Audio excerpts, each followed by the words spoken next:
Like somebody watching this might look at it and say, you were privileged, your parents had Yes. money, you were doing well off, you didn't have to get into all these type of things. Why did you choose to get involved with this stuff if you didn't have to? I that's a really good question. All right, guys, today we got a special guest in the house for those of y'all that really paid attention to battle rap back in the days or underground hip hop. I'm sure you'll know who this man is. But for those of you that didn't, prepare to learn this man has been called one of the best freestyle rappers ever. I'm talking about the one and only Dose Noun. What's good? What's good? Thank you. I really appreciate the opportunity to speak, talk my talk. Thank you. Man, I appreciate your time, bro. How you doing? It's been a challenge out here. You know what I mean? It's like it's a weird transition coming back into society and freedom and whatnot. I came back to a 20-month-old baby that I hadn't met in person when I went in, it's just it's been hard. I mean, look, like it's been very rewarding in the sense that I love my family and I'm very grateful to be with them. But like all the structural stuff is just very, very difficult, if that makes any sense. Right, right. And we definitely gonna get into all of that. I want to start at the beginning though. Yeah, of Um, course.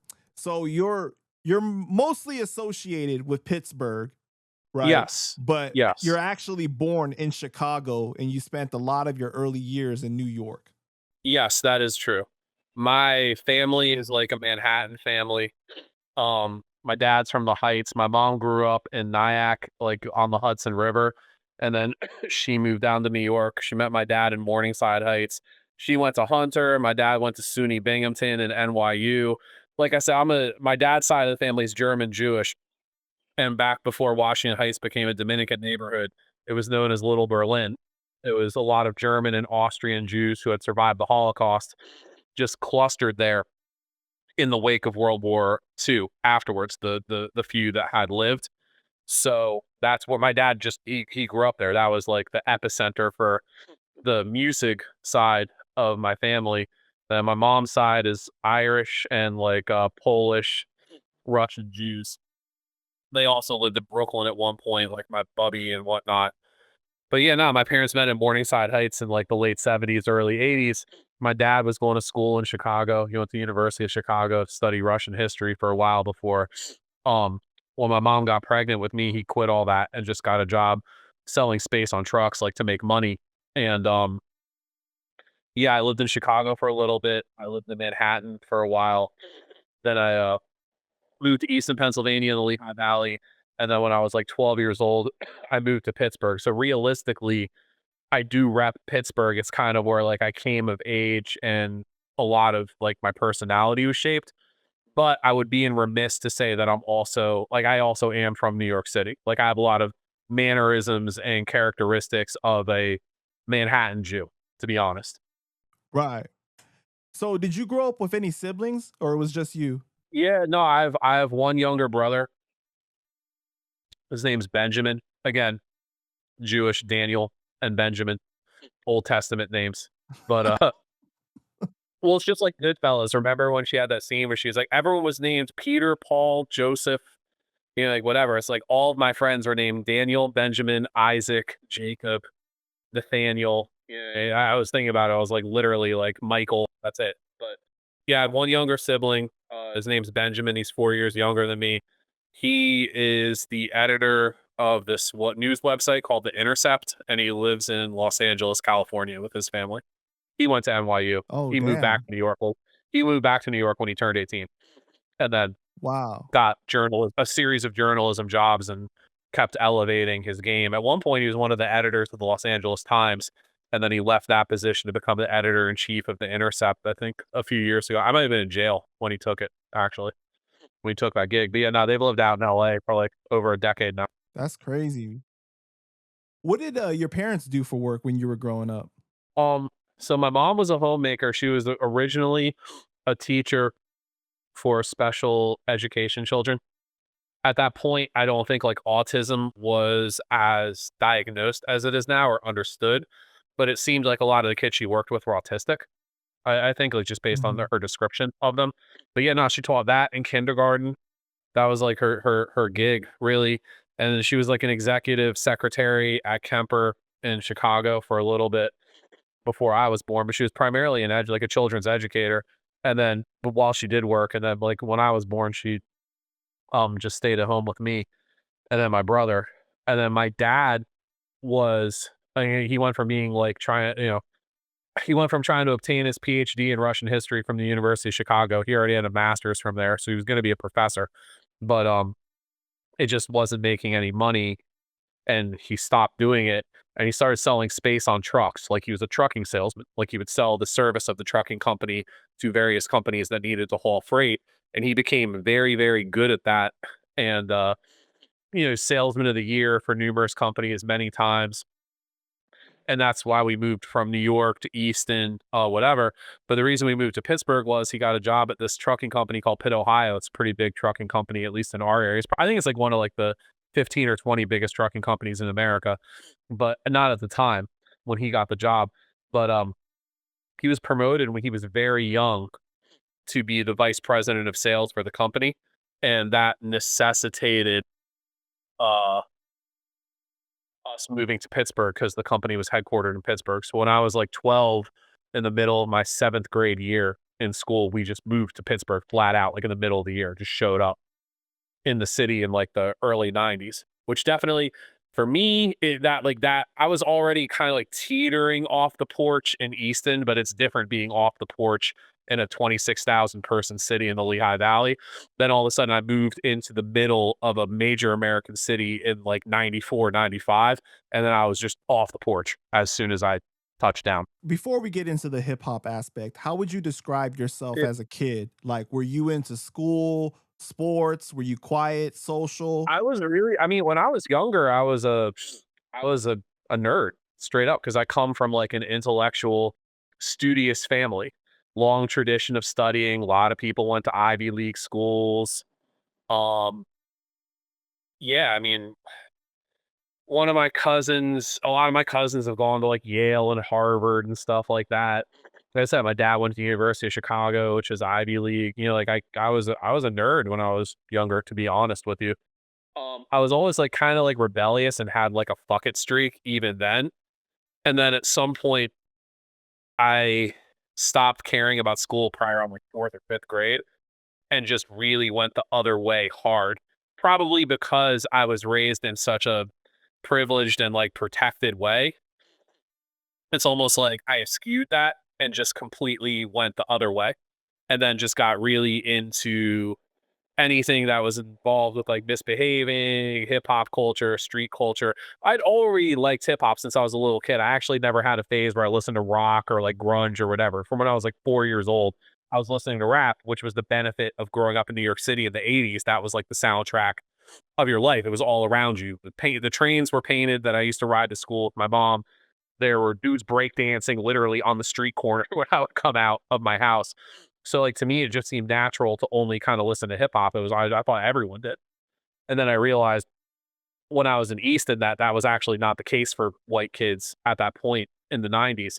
But yeah, no, like, from when I moved to Pittsburgh, I got, like, very, very crazy, and I found a bunch of other kids who lived in the city that were on the same type of time that I was. The best descriptor I can think of it for is like the movie Kids. Like that was like exactly. I mean, not we weren't giving people HIV and sexually assaulting women. I want to be very clear about that. But like just that the way we dressed, the style of music we listened to, kind of like that like street kid, graffiti, underground hip hop, petty crime, selling small amounts of weed, just always being outside, like being constantly outside, dealing with way crazier kids from like way crazier neighborhoods. Because the neighborhood I lived in, it was called Squirrel Hill. My parents still live there. It's a Jewish neighborhood. It's a Jewish community. It's actually one of the only Jewish urban neighborhoods left in America outside of like the New York, New Jersey neighborhood. And it's very, very privileged, it's very rich. But the one thing about it that's crazy is it's not the suburbs. It's not. Mm. So like when you live there, you go to city schools and you're in the city. So that really influenced not just myself, but all my friends.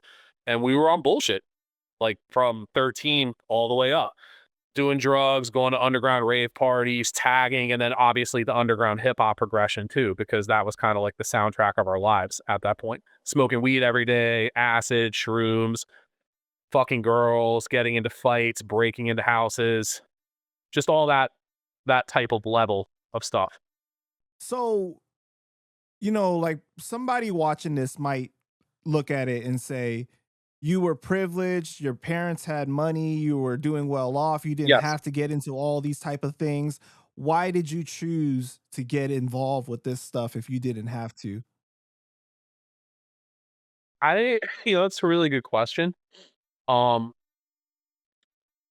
I think that I became disillusioned very early on and stupidly because now I regret it to some extent, obviously. Far too late now. But I always had like a wild, rebellious, untamable streak in me. I saw that following the rules, at least socially, was not rewarded as a kid. Like even as a white kid with money, the kids that had fun and had at least good, cool lives then, and this is stupid. I mean, it's short-sighted, but they were the kids that did their own thing.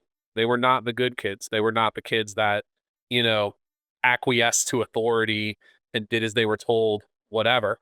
So, because of that and for that reason, um, I mean, I just and also, I don't know, I just always identified more with that. I guess I just had, like, a wild part of me, if that makes any sense. Because Right. honestly, as far as I took it, there are a lot of I mean, the story of being a privileged wigger in the '90s and early 2000s is not a unique story. I mean, there are plenty. It's a trope, you know what I mean? There's Mhm. so many rich white kids wanna be this, that, whatever. But, like, I also ran, like, a major weed trafficking organization, got indicted, went to federal prison, didn't tell on anybody, was involved in all kinds of fights and like, I've my street bona fides have been proven numerous times. I've been in situations that a lot of people who would seem a lot more thugged out than me have been in and fucking folded. Right. Like I've been in some serious, serious situations. So it's like I don't even really feel like I need to prove it. One thing I'll say about the street shit is it really is a meritocracy to some extent. Like it doesn't matter what race you are or ethnicity or even your background. What matters is can you generate money? Are you a coward or not? And are you gonna tell? Like those are like that's what matters. Like no one's checking their plug or the people they're doing business with to see if like they're, at a certain point no one cares. Like when I was in Fort Dix, I was part of like the 068 car, which is like the Western Pennsylvania prison car. And that car was comprised of all guys from Pittsburgh, all the neighborhoods, Western PA, whatever. And you know, it was funny that I was from Squirrel Hill in the city, but it wasn't like, they didn't exclude me for that because they're Right. evaluating you on character and paperwork. They're not and the other thing is this, I never attempted to hide in any way at any point in my life who I was. Obviously I'm the color of my skin, but like listen to how I'm talking right now and stuff. Like I never this is how I talk to people in a level 2 federal prison too. I never changed who I was. I just never backed down to anyone either. So I think that that's kind of like maybe a differentiator between myself and a lot of other people in the hip hop culture that have kind of experimented with that lifestyle. Like, you know what I mean? Like Right. I may, or maybe not. Maybe people people might not perceive it that way. I But guess yeah, I it's think always like there's always like kind of like the grass is always greener on the other side in a way, because like somebody that's coming from that lifestyle where they're born into struggle like that, or hardship, financial hardship, and yes, living around that kind of crime, they'll look at it like, why would you choose this if you don't have to choose this? Like, I don't have a choice. Yeah, I was no, born here. that's true, that's true, but you know what's, like, super funny, though? Again, I was in prison with some stone cold gangsters, killers, whatever. They never really even went there with me that much. I mean, Mhm. occasionally here and there, but it was just like at that point, it's like, bro, like once you're already in federal prison and you've refused to tell on anybody and your paperwork's good, it's all that's done. It's like it doesn't matter what college you went to, you're on the team. Right, right, right. You know what I mean? Like you made the roster. Like it's like that. Those discussions were probably more had in like high school or whatever when people were still sorting themselves out. I guess I want to help the people understand your psyche and more of your life, right? Because like, Oh yeah, okay. So like I guess like enormous risk taker, don't care what anyone thinks, probably but kind of like your crazy. family dynamic was good though. Like it wasn't like you grew up in a like household where like your parents didn't show you love or anything like that. It wasn't like No, that. no, if anything, I got too much love. And in fact, I mean, there's no such thing, but if anything, it was, it was like, my parents were always nice to me, always kind to me. I was spoiled rotten. But that also, like, honestly, though, I think that like the closest points of a clock are 11:59 and 12:01. I was like telling people that, and they're the furthest apart too. If you think about it in terms of the value, the temporal value they represent. So it's like someone who was grew up really poor, they might be at 12:01, like in a totally dysfunctional, fucked up environment. Someone who grew up really privileged, the furthest away you could be from 12:01 is really 11:59. If you think about it, you know what I mean. So it's like. eh, the way that I look at it is like is this. You know, I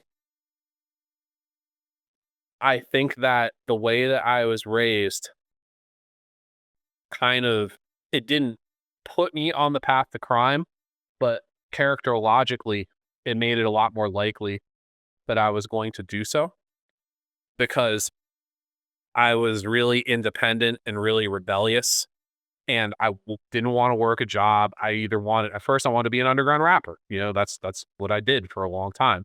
Then I was like, all right, I'll be an attorney. But I knew I was never going to work for anybody. And also, I was used to living a certain way. Like, I wasn't trying to go to having three roommates and eating ramen for 10 years while I slowly assembled a straight, 9 to 5 corporate resume. Like, I grew up traveling to other countries. I grew up eating in nice restaurants. I grew up getting driven around in a Mercedes. So when the opportunity presented itself to make a lot of money with my friends, that it was a no-brainer. Also, at that point, different drugs are different ways, but the weed game at that point particularly, it really was kind of a rich kid's game. Like not on the street level, obviously the guys who had the corners and the blocks or whatever, but the big plugs, like the dudes who were the huge plugs, at least, in a lot of the East Coast cities, they were usually pretty privileged guys, like the guys who had the direct connections to California and stuff like that. Like in California is different because you have Asian gangsters, Mexican Serranos, Norteños, bikers, kind of like those type of guys. But you also have the growers and the hippies. So it's like the urban framework for importing a lot of marijuana, it still was kind of like the gentleman smugglers, you know? Like that was like our network. It was and I kind of straddled both sides because I had the people in the inner city who were tough and had the different neighborhoods, but I also had the ability to reach out to the big brokers and the plugs and speak credibly to them. Got you. They didn't have to worry about me. They knew I was good business. But at the same time, I could go to the hood and front hundreds of pounds of weed out. And I'm not saying I never got ripped off. It happens to everybody. But 99.9% of the time, there was enough respect there for me personally and the business relationship that I was providing that the money came back. Whereas probably a dude who was like rougher around the edges than me could not have brokered the type of deals that I brokered in terms of supply because they would have been seen as unreliable or too sketchy for business.